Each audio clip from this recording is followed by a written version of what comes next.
নমস্কার, আবারও চলে এসেছি লং ভিডিও লইয়ে।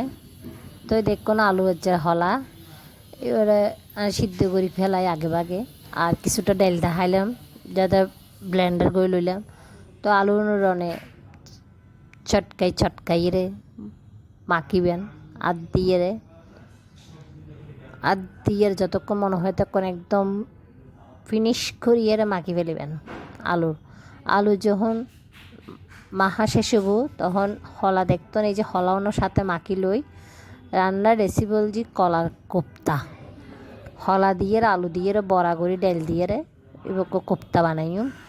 তো এই আলু আর হলা একসাথে মাখিয়ে একদম ফ্রাই প্যানের মধ্যে কিছুটা তেল দিয়ে সুন্দর করি একখানা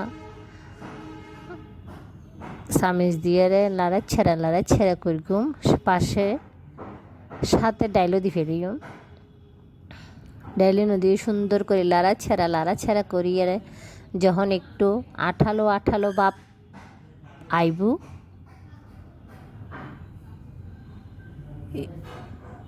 তখন সুন্দর করে নামাইলে ফেলিম। নামাইলে সুন্দর করে গোল গোল বড়ার মতো শেপ করে লইম। সুন্দর করে বড়া শেপ করে রাখি ওনারে সুন্দর করে ফ্রাই প্যানের মধ্যে তেলের মধ্যে যখন তেল গরম হই তখন ওই যে বড়ার মতো শেপ করে রাখি দিই সুন্দর করে আস্তে করে বসাই দিই। বেগুন বসাই দেওয়ানোর পরে যখন এক পিসটা যখন লাল হয়ে গেছে তখন আমি অপর পিসটা উল্টে দিই। এর মাঝখানে একটু ফ্রাই প্যানের একটু লাড়াছাড়া করে দিই তেল যাতে বেগুনের মধ্যে সুন্দর করে বাঁচে। তো আপনারা যারা হলা খাইতে নসন ওরা এভাবেও খাইতে পারিবেন যাতে বুঝিন না পারিবেন হলা আলু ডাল একসাথে তিন ওয়ানো যাবে গই। তো দেখতেন বড়াগুলো যখন এক পাশে আলু গিয়ে অপর পাশের মধ্যে উল্টে দিই। আর যারা হলা খাইতে নসন তারা এভাবে খাইতে পারবেন। তো ফ্রাই প্যানের মধ্যে তেল আরেকটু দিয়ে একটু পাঁচফোড়ন দিলাম। নিরামিষ যখন রান্না করবো পাঁচফোড়ন দিয়ে রান্না করি। আর কিছুটা হাল্লা জিরা দিই, হাল্লা জিরা সুগন্ধ দিলেই। আর দোয়া মরিচ দিলাম, শুকনো মরিচ। এগুলো দিলেও চলবে, আপনাদের না দিলেও চলবে। আমার ভালো লাগছে সুগন্ধাটার জন্য আমি দিছি। তো এগুলো দেওয়ার পর একটু চামচ দিয়ে আমি নাড়াচাড়া করব যাতে সুগন্ধাটা আরও বেশি করে ছড়াই যায়। এই সুগন্ধাটা আমার বেশি ভালো লাগে, ওনারা তো কেন লাগায় না জানি, অন্তত বেশি ভালো লাগে। তো গাইস এরপর আমি কিছুটা হালকা করি জল দি ফেলিম। জল দি ফেলাই দিছি কিনলে যাতে মশলা দিম নপুরিবার লাই। তো এতে লাগে বাগে একটু জল দি ফেলায়। তো মশলার মধ্যে তো বেগুনও জানো রান্নার মধ্যে কী মশলা দিয়ে হলুদের গুঁড়া, মরিচের গুঁড়া, ধনিয়া গুঁড়া, জিরে গুঁড়া, বেগুন একানা দিয়ে ফেলিলাম। এর পরে কিছুটা নিরামিষের মধ্যে আসলে কিছুটা বাদাম বাটা দেওয়া পরে বাদাম বাটানো দিলে তা হারিয়ে বাড়ানো লাগে আঁততে। ওর জন্য তো নদীর বাড়া লাগে কিন্তু আঁততে বাড়া লাগে। তিন সুন্দর করে হসানোর পরে পানি দিয়ে সুন্দর করে আরেকখানা হসা ফেলাইলাম। হসা ফেলাতে আমি আগে হই ফেলাই বাদাম বাটা দিলাম, কিন্তু বাদাম বাটা যদি ন দিই এর দেখিবেন আমি বাদাম বাটা দিই। আসলে বাদাম বাটাই একটু বরফ তো ছুটতে একটু সময় লাগে, তো যার কারণে তাহলে দিতে একটু সময় লাগে। তুই বালা করে একখানা করে হসা ফেলিস।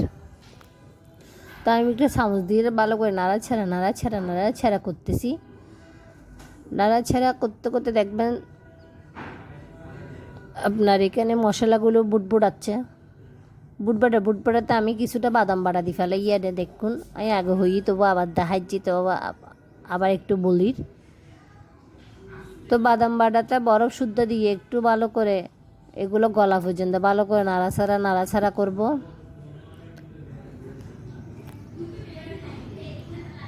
এগুলো নাড়াছাড়া করতে যখন পানি শুকায় যাবে আমি তখন আর একটু পানি বর্ডার করে ডালে দিয়ে ফেলাই।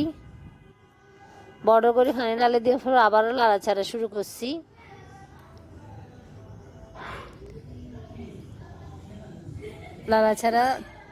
লাড়াছাড়া করতে আমি এখানে কিছুটা টমেটো দিয়ে ফেলছি। আপনারা সবাই রান্না জানেন, আমি কিভাবে রান্না করি এটা আমি আপনাদের সঙ্গে একটু শেয়ার করলাম।